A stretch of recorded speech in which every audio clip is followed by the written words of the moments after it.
Почитувани добровечер, јас сум Александар Видиновски, вие гледате Само вистина на Канал 5 телевизија. Вечерва со професорката Мирјана Најчевска, добровечер. Добровечер. Исто Љупчо Зиков, добровечер и за вас. Добровечер.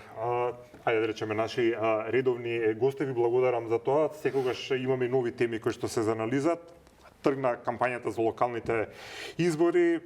Некој е воодушевен од истата, друг рамнодушен, рамнодушно ја проследува, меѓутоа тоа што секако не е добро е што имаме и прв вооружен инцидент кој што засега индиректно се поврзува со локалните избори. Ќе видиме кога ќе се расчисти целиот случај за што точно се работи. Има некаква тензија, поготово од условно кажано од партиите во албанскиот политички блок. Ривалитетот е навистина голем. Очекувате ли дека вакви инциденти можеме да гледаме и понатаму?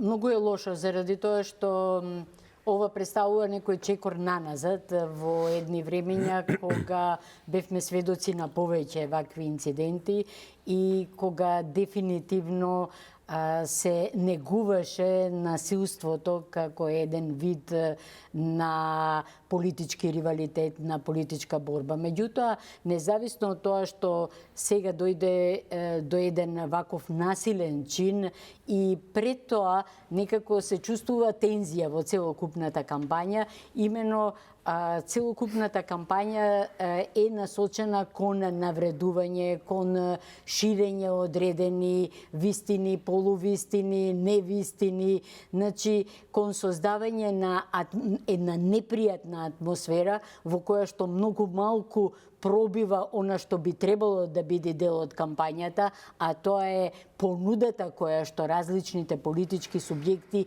би ја дале до граѓаните, наспроти она што представува оцрнување на противникот. На кој би му одговарала ваква кампања како што велите дека можеби ќе гледаме?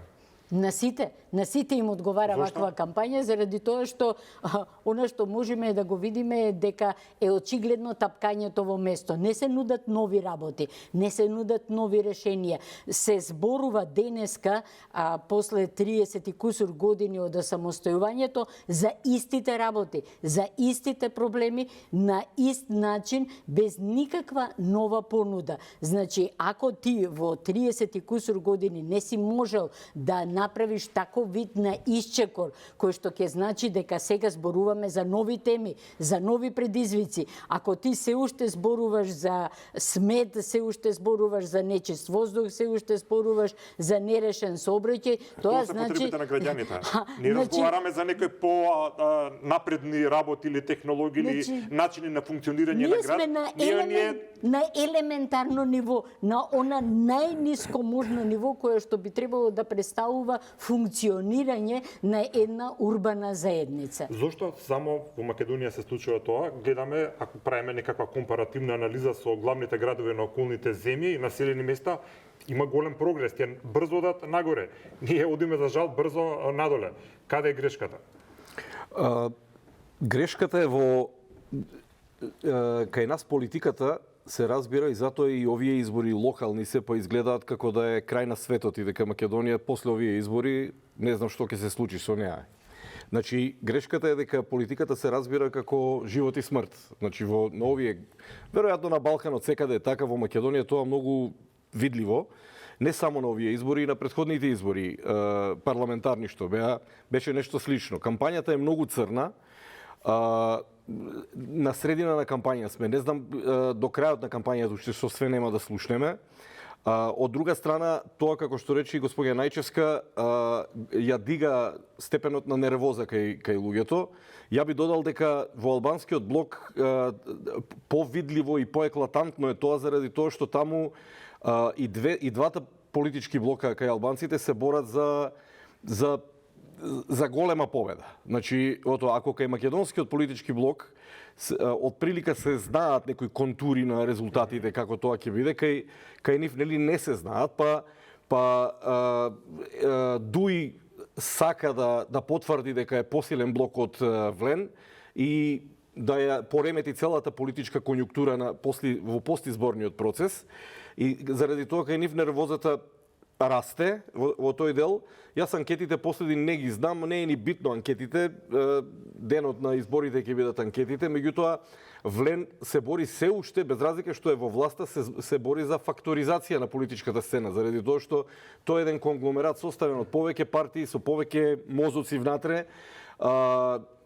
Тие мозоци дуваат на неколку страни, така да... Мене ме интересира зошто сите, значи во Македонија има локални, парламентарни, претседателски избори. Зошто сите избори, дел од овие политички партии кои што ги кажувате, ги гледате сите како едно, како избори се избори и покрај тоа што ако се локални, тие настапуваат како да има парламентарни избори, ќе протнати некој локално проектче и сега ако условно кажано нека од партиите што сега е опозиција освои некаква победа, тоа значи дека сега парламентарни избори мора да има промена на власт и така натаму.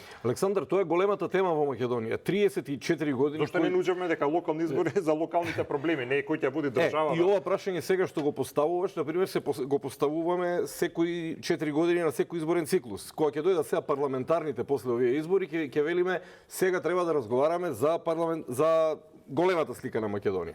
Проблемот е што во Македонија на неколку теми ние 34 години ги вртиме сите избори и го вртиме народот. Мислам, тоа е веќе е навреда на интелигенцијата на тие што нешто разбираат политика во Македонија. Еве, локални избори сме, повторно се отвараат големите теми сега. Кој извршил предавство, кој земал куфери со пари, па сега јас се прашувам, деновиве тоа тема, куферите со пари, значи се прашувам, па таа тема за куферите со пари не беше актуелна на парламентарните лани. Тоа никој не го спомна, бар ја не памтам дека се спомнаа тие избори. А збориме за некој временски период, ако тоа нешто се случило да речеме пред едно колку 5-6 години, да речеме 4-5 години, кога се сака да кажете како имало такво нешто за доцент тој ќе се пласирало многу. И уште нешто, да, тоа сакам да кажам, меѓутоа и уште нешто ќе кажам. Ако има нешто, па ние тогаш зборуваме за веле предавство. Па каде се институциите на системот тоа да го процесуираат, тоа не е тема за избори. И ја ви уверувам дека после 19 октомври таа тема ќе застане. Никој нема да ја зборува таа тема. И икс такви теми. И наместо сега да се зборува за булевари, за проекти, за тоа што Скопје е во инфаркт, еве Скопје ќе го земам пошто сме тука, нели? Во случајот. Значи Скопје е во инфарктна состојба, значи градот не функционира, се давиме во ѓубре, во нечистоти, во отрови во воздухот, во непробиени булевари и улици, почнати незавршени кружни токови. Јавен транспорт мизерен никаков. Практички и да немаме ние систем на јавен транспорт. Значи наместо за тоа да зборуваме, се врти темата кон големите теми сега. Предавства со Бугарија, со Европска унија, иако таму... Се извинувам што ја прекинам. И да се согласам, мене прашањето ми е зошто и како јавност и како општество, а со тој политичките партии изминативе години не еволуира кога ќе дојде локални избори да се занимаваме со локални теми. Тоа што го вели Зиков точно е дека сите избори кај нас се историски сега или никогаш и така натаму и тоа го зборуваме 20 години наназад. Моето прашање е зошто за овие 20 години не еволуиравме и малце поинаку да гледаме на овие процеси, да се концентрираме само на прашањата кои што ги засегаат овие избори, односно локалната власт, советите и градоначалниците. Значи, според мене имаме тука... имаме два моменти. Првиот момент е дека воопшто не постои отчетност за она што се направило претходно. И едноставно можат луѓето да ветат што сакаат, можат ракетна база да ветат, можат да ветат 3 аеродроми дека ќе се отворат. Добро, професор, ќе се извинувам, меѓутоа дел градоначалниците има цели настани со отчети, па имаше 80%, 90% од програмите. Значи, тој вид на отчети, тоа е една голема отчет имало се една голема шарена лажга. Значи, отчет е да се види што било она кое што било ветено во програмите и што е она кое што е изработено. Тоа е едниот елемент. Таков отчет нигдека нема, заради тоа што ветеле дека ќе има толку и толку паркови во Скопје, па немало толку и толку паркови. Ветеле дека ќе се среди урбаната мафија, не се средила урбаната мафија. Ветеле дека ќе тргнат некои од тие споменици, не ги тргнале тие споменици, значи нема вистинска отчетност. Вториот елемент на кој што јас би сакала да обрнам внимание е дека во Македонија не е завршена фискалната децентрализација, која што е поврзана со локалната самоуправа. Сето ова што го зборуваат сите кандидати за градоначалници, за советници и слично, не е поврзано со вистински пари со кои што располагаат општините. Туку е поврзано со пари кои што тие се надеваат дека ќе ги добијат од државата. Ама и то било секогаш така. Значи, автоматски, тоа е, затоа ви викам, тоа е една од причините зашто кај нас не може да стане збор за вистински ветување или вистински проекти кои што ќе се нудат во рамките на она што представува изборна кампања за локална самоуправа, заради тоа што немаат материјална основа. Добро, мислите дека е погрешно да се подпираат и на можни ветени средства што ги даваат, ги даде владата под иста политичка партија се? Епа, баш заради тоа. Значи, во тој момент кога некој ќе вети дека ќе направи одредено училиште или булевар или гаража, граѓаните што викаат? Значи, овој човек не може да ја направи таа гаража доколку не е директно поврзан со политичката партија која што е на власт. И автоматски доаѓаме до ситуација кога се прави калкулација што е она што може да се добие во одредена општина доколку победи кандидатот на одредена политичка партија и доколку победи кандидатот на друга политичка партија. Значи не се работи за средства со кои што ќе располага конкретната локална самоуправа, туку се работи за нешто кое што по својата добра волја ќе го даде или нема да го даде политичката партија која што е на власт. Меѓутоа ќе се согласам дека моментално такви се законите за финансирање на локалните самоуправи се такви, за Скопје оперативен буџет да има, некој кажуваше некои претпоставки како Чачак и 5 до 10 пати помал во другите градови, да речеме од поранешна Југославија, значи нема пари за ништо ако не се помогне. Зашто не се менуваат законите? Токму за да доаѓаме во ваква ситуација на перпетум мобиле, на одново и одново да се ветуваат одредени работи кои што не можат да се исполнат, ќе дојдат потоа на соодветното место и ќе кажат што беше онаа фраза врзани ни се рацете, така, тоа е најчестата фраза, или еве ние сакаме ама не ни даваат, еве ние затекнавме дупка во буџетот, како да не знаат они со што ќе располагаат во моментот кога се кандидираат за градоначалник или за претседател на совет или за советник и слично. Значи, работата е што е целокупната кампања една голема измама. Измама во однос на она што значи повторување на истите теми и кажување на работи кои што не зависат од нив самите, заради тоа што така е поставен кај нас системот, се да зависи и да е поврзано со политичките партии. Ќе се вратам кај условно кажано кај партијата Албанскиот политички блок. Има нешто што ни се провлекува низ сите избори, меѓутоа мојот печаток личен е дека овие избори е тоа фраглантно. Тоа е не почитувањето на државните символи, обележја на оваа држава, на дел од партиите, од условно кажано Албанскиот политички блок, ќе ги земам и ДУИ нивната коалиција и ВЛЕН. Македонско знаме на нивните собири буквално нема. Има албанска химна, се држат за срце, практично учествуваат во избори во Македонија. Се работи за партии кои чисто членови и раководство ги уживаат сите привилегии на оваа држава, практично се им е дозволено. Некој велато тука лепи јадат народ, вика и тука и тоа е точно, кажува дека ова е нивна држава кога за тоа има потреба, меѓутоа кога ќе дојде моментот да се почитува државното знаме, макар и на ваков партиски собир за локални избори, тоа го нема и сите тоа го премолчуваме како ништо да не се случува. Дали со тоа политичките елити прават поделба на граѓаните по етничка основа? Зашто да речеме партиите од Албанскиот политички блок се комуницираат само со припадниците на албанската етничка заедница? Дали другиве гласови не им требаат? Билбордите им се еднојазични, воопшто не комуницираат со мене или со вас. Тука пораките се само за определена група на граѓани. Зошто тоа се прави? Зошто не е потребна оваа поделба? Тоа се пораки. Јас така го исчитувам. И кога не се свири македонската химна, и кога не се вади македонското знаме, тоа е порака. И тоа не е порака кон македонците, туку тоа е порака внатре кон гласачите албанци. Која е пораката според вас? Да бидеме конкретни. Пораката е што и двата партиски блока во албанскиот дел се борат за албанските гласачи кој ќе биде по-деструктивен кон државата. И тоа се случува, ако приметувате... Ама тоа е скандалозно, Зиков, ово што го зборувате сега, ако е така. Сега ќе дојдам до тоа. Значи, и тоа се случува секогаш многу силно, многу агресивно во време на избори.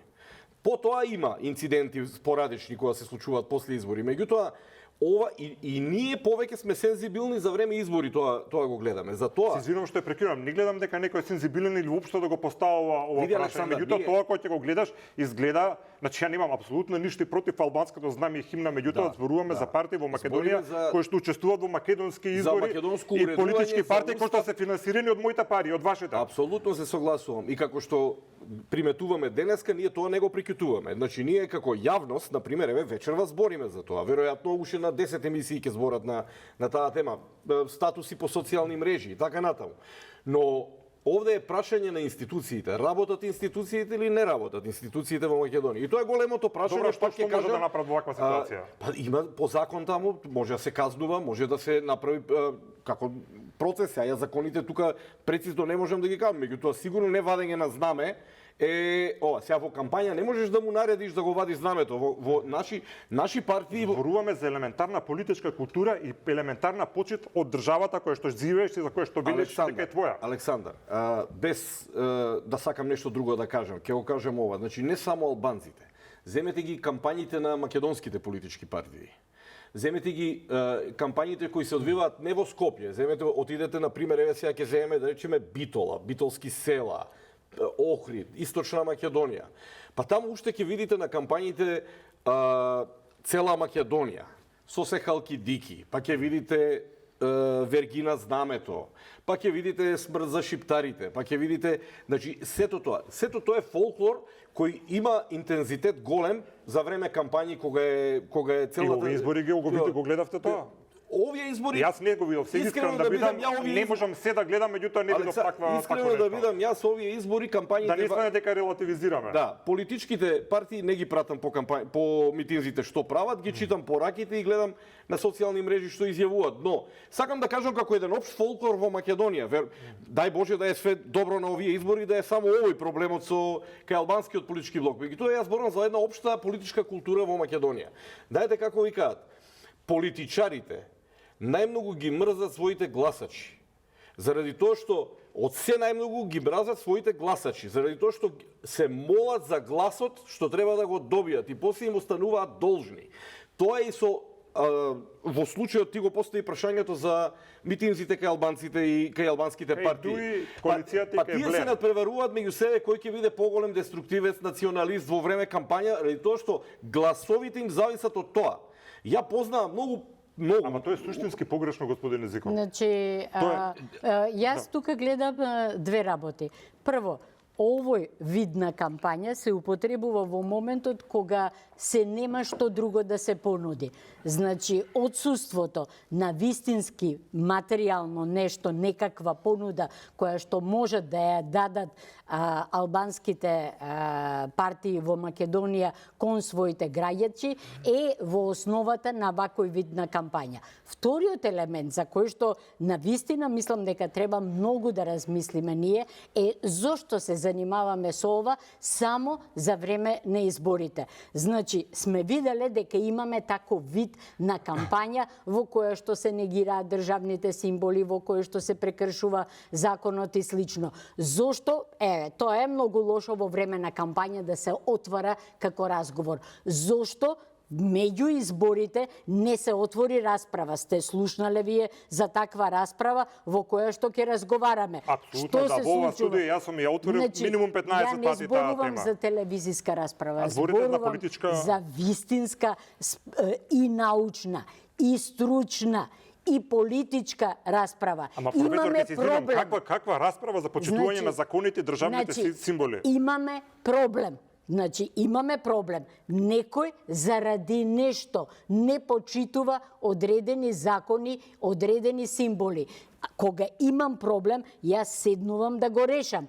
како се решаваат работите во едно демократско општество, се отвара расправа. Значи, ние мораме да разговараме затоа што имаме проблем. Се додека ја закопуваме главата во песок и не го гледаме проблемот, се дотогаш ќе излегуваат само негативните емоции во време на вакви кампањи. Добро, дел од политичарите велат, например, кога ќе ги прашаме зошто не ја почитуваат химната или зошто не ја пеат, ја го споменам господинот Зијадин Села, со него разговарав, заради тоа го значувам него, вели дека ние не се идентификуваме со таа химна и ниту еден албанец нема да стане и да ја почитува како своја. Значи имаме Што проблем. треба сега да ја менуваме? Не, треба да отвориме разговор.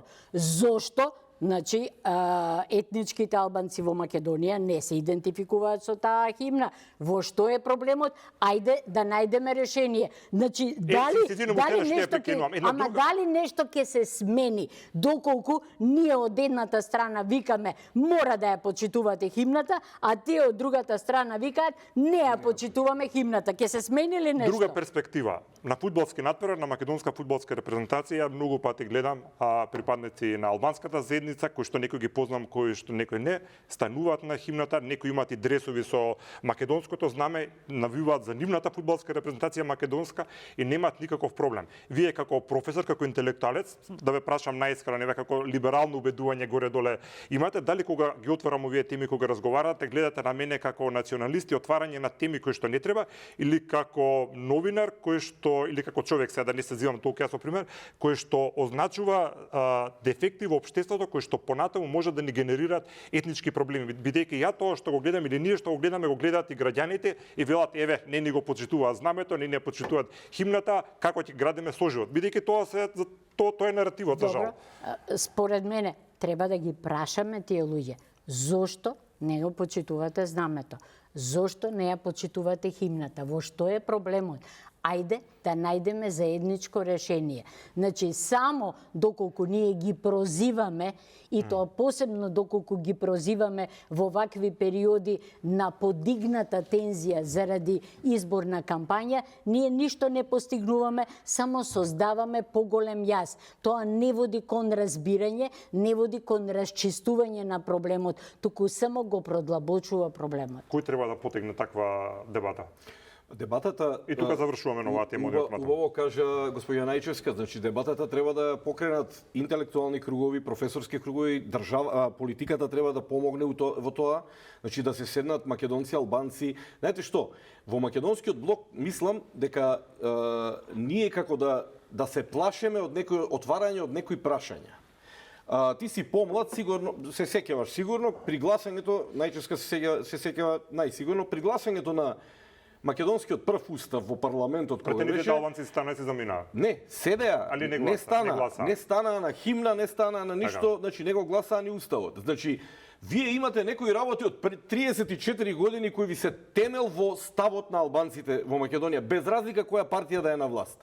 Тоа е доволен знак за аларм дека во ова општество треба да се седне и за некои работи фундаментални, што ни рамковниот договор не успеал очигледно да ги реши, треба да се седне околу, еве да речеме, околу државните символи.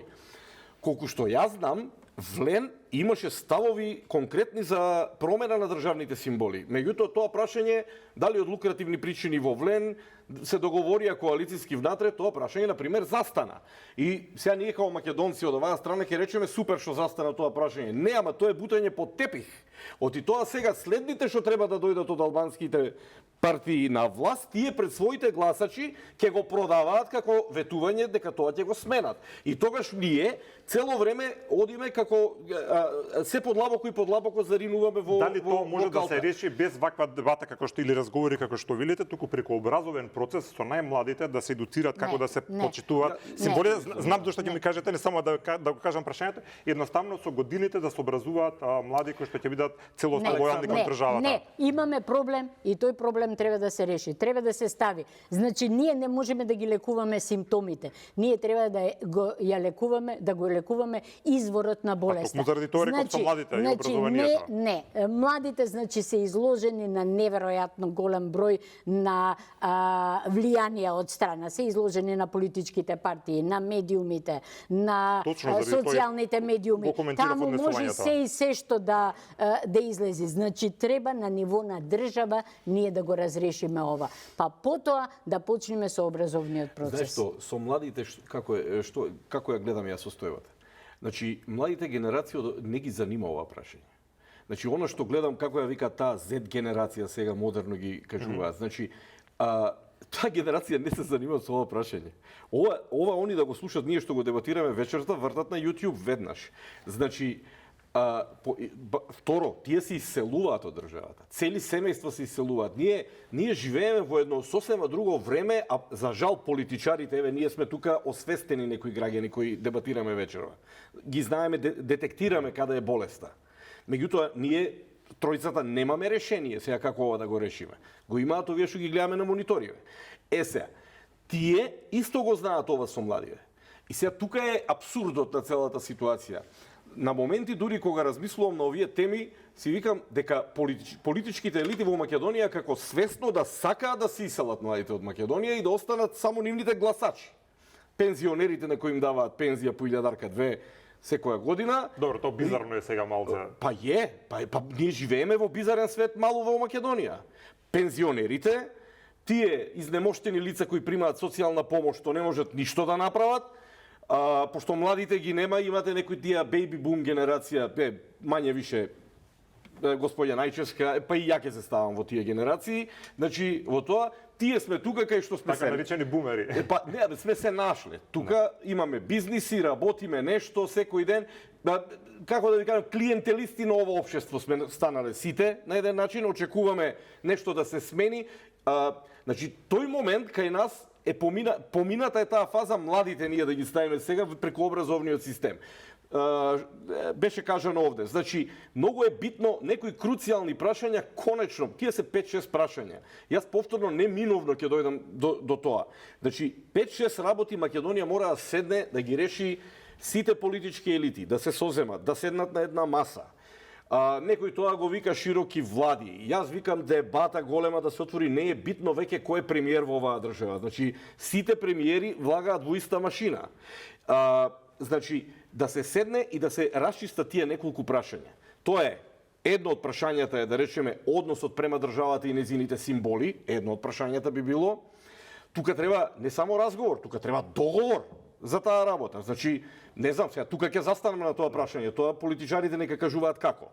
Значи, втора работа, треба да се направи консензус околу економскиот развој на државата. Не може 3%. Светска банка што кажала дека Македонија во следните 3 години ќе се развива по 3% годишно, не може да биде цел. Македонија мора да има цел да се развива 5, 5,5, 6% во следните 5 години, секоја година, за да има помак. Ние да се тртљаме вака по градов, 3% без работа прави Македонија раст. Без работа, вака не треба ништо да работи, само да излегуваме и да кинеме кондури. Значи, тоа е втората работа. И уште една работа ќе кажам. Значи, треба да се направи еден консензус за севкупен развој на амбиентот, младите да остануваат тука. Ние имаме драматично исселување во Македонија. Нема фабрики без работници.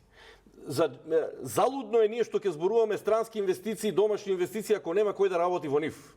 Значи, Ама порано велевме си селуваат заради тоа што тука нема работа. Сега има работа, нема кој да работи. Нема амбиент. Апсолутно Значи, има и други причини зашто Александар, не е работа вие денеска да завршите факултет и да чекате сега вашата партија да победи, само уште 13 секунди, значи да победи вашата партија и да ве вработи во јавна администрација. И ние на тоа се влече цел економски систем. Па што е растот? Еден фактор на растот во Македонија е јавната потрошувачка. Што е јавната потрошувачка? Вработете луѓе во јавната администрација, дајте им плати големи убави и тие трошат. И се чудиме инфлација од каде.